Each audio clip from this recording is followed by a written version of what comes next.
Ladies and gentlemen, the President of the United States.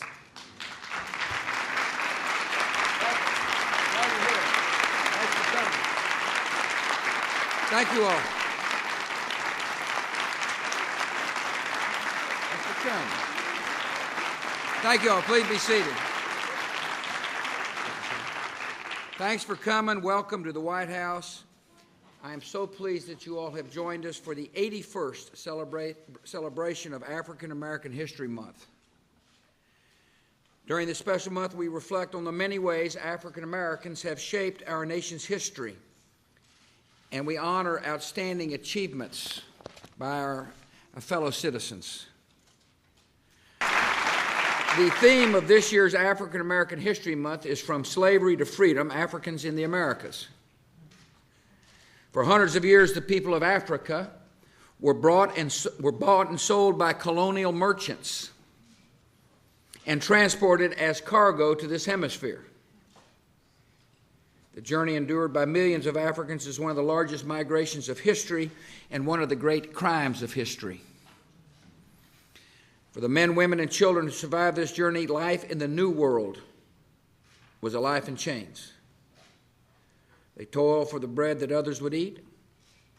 They were often denied even the comfort of suffering together.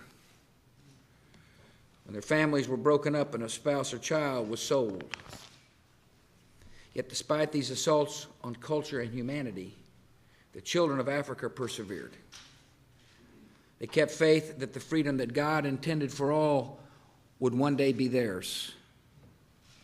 And across this hemisphere, in different places and at different times, that faith would be redeemed. In America, their first real hope of freedom came on New Year's Day in 1863, when President Abraham Lincoln signed the Emancipation Proclamation in a room right upstairs. The heroes of the Civil Rights Movement continued the struggle for freedom. And by their courage, they changed laws and opened up the promise for millions of our citizens. Today, African Americans are seizing opportunities gained at great price, and they're making their mark in this wonderful country in countless ways. We see their character and achievement in the neighborhoods across our nation, and we see it right here in this room, right here in the White House. Tyrone Flowers is with us. This is an interesting story, one that speaks to a good heart, I suspect a gracious and glorious God as well. You see, he was a basketball star, and he was headed for a college and perhaps a scholarship. You know, he's living the dream of a lot of folks, and he got shot, and he's paralyzed.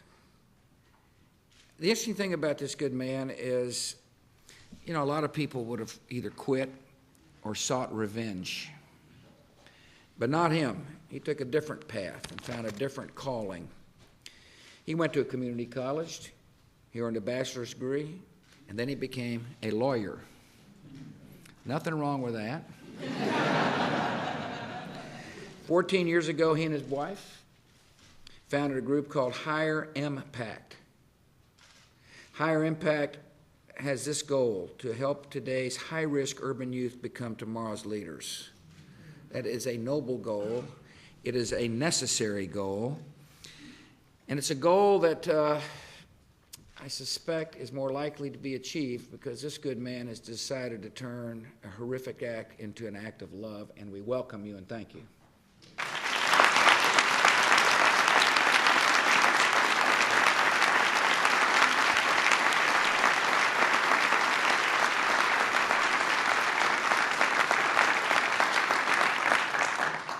So as you can see, this is a little different kind of speech.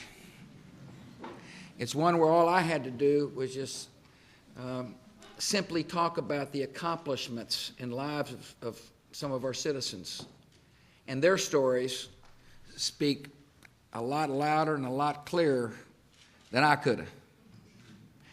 This is I always tell people the strength of this country lies in the hearts and souls of our citizens.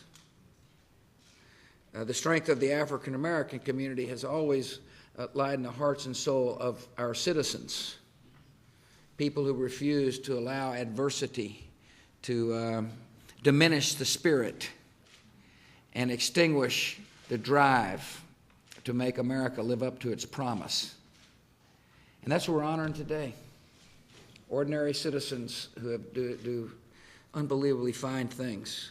I can't think of any better way to celebrate African American History Month.